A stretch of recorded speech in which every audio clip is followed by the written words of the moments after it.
ଦେଖନ୍ତୁ ଆପଣଙ୍କର ହୋମଗାର୍ଡ଼ ନିଯୁକ୍ତି ବହୁ ଦିଗର ପ୍ରତିକ୍ରିୟା ନମ୍ବର ଆପଣଙ୍କ ଆସିଛି। ଏହା ତ ଷ୍ଟେଟ୍ ୱାଇଜ୍ ଆସିନି, ଡିଷ୍ଟ୍ରିକ୍ଟ ୱାଇଜ୍ ଆସିଛି।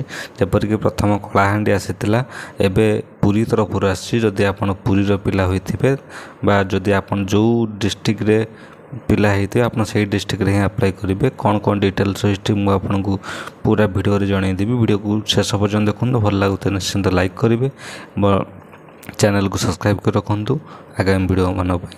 ତେବେ ଆସନ୍ତୁ ଜାଣିବା ହୋମଗାର୍ଡ଼ର ରୁଲ୍ ରେଗୁଲେସନ୍ କ'ଣ ରହିଛି, ଆପଣ କେମିତି ହୋମଗାର୍ଡ଼ ଆପ୍ଲାଏ କରିପାରିବେ। ଦେଖନ୍ତୁ, ଯଦି ଏଇଟା ଆମର ଯେଉଁ ଆସି ନୋଟିଫିକେସନ୍, ଏହା ହେଉଛି ଜିଲ୍ଲା ଗୃହରକ୍ଷୀ କାର୍ଯ୍ୟାଳୟ ପୁରୀ, ବା ଏଇଟା ପୁରୀ ତରଫରୁ ଆସିଛି। ଏହା 15 ତାରିଖରୁ ଫାଇଲଟେ ଆସିଲେଣି ଏବଂ 20 ତାରିଖରୁ ଏହା ଆବେଦନ କରାଯିବ।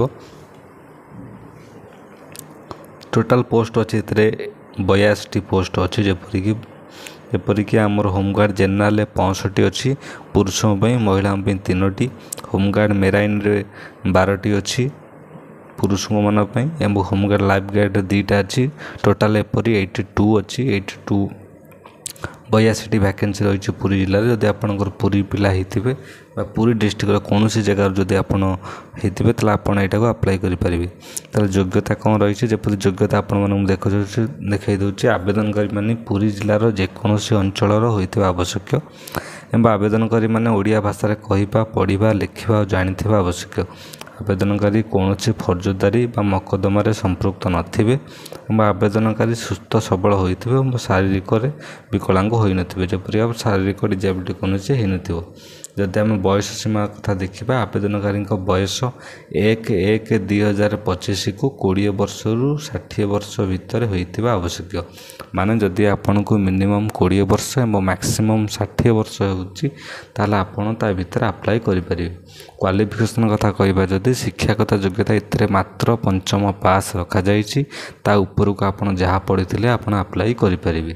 ଏଇଟା ଥିଲା ହୋମଗାର୍ଡ଼ ଜେନେରାଲ ପାଇଁ। ହୋମଗାର୍ଡ଼ ମେରାଇନ୍ ପାଇଁ ସେମ୍ ରହିଛି, କୌଣସି ଚେଞ୍ଜେସ୍ ନାହିଁ, ଏବଂ ଏଥିରେ ଆବେଦନକାରୀ ଟୋଟାଲ୍ ସେମ୍ ରହିଛି। ହୋମଗାର୍ଡ଼ ଲାଇଫ୍ ଗାର୍ଡ଼ ବି ସେମ୍ ରହିଛି।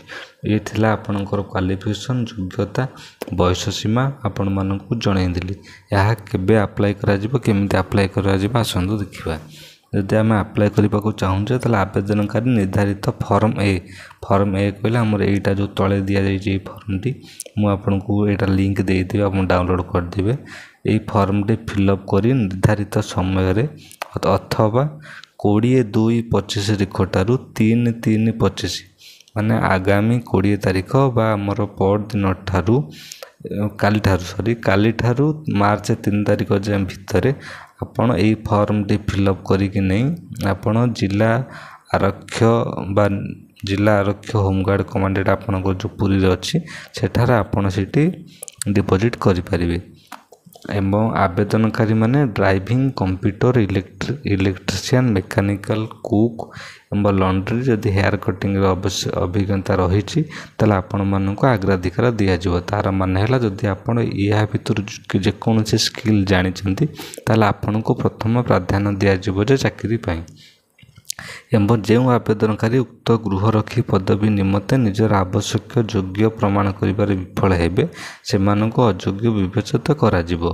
ଏହା ବ୍ୟତୀତ ଚୟନ ପରୀକ୍ଷାରେ କୌଣସି ପ୍ରକାର ସିଲେକ୍ସନ୍ ବୋର୍ଡ଼ ଯଦି ଅନୁଭବ କରନ୍ତି କୌଣସି ପ୍ରାର୍ଥୀଙ୍କର ଗୃହରକ୍ଷୀ ପଦବୀ ପାଇଁ ଆବଶ୍ୟକ ଯୋଗ୍ୟତା ନାହିଁ, ତାହେଲେ ସେମାନଙ୍କ ପ୍ରାର୍ଥିତାକୁ ରଦ୍ଦ କରିପାରିବେ। ଇଏ ଟୋଟାଲ୍ ସମରକ୍ଷା ବାହିନୀ ପୁରୀଙ୍କର ଡିଟେଲ୍ସ ମୁଁ ଆପଣଙ୍କୁ କହିଲି, ଆପଣ କେମିତି କ'ଣ କରିବେ।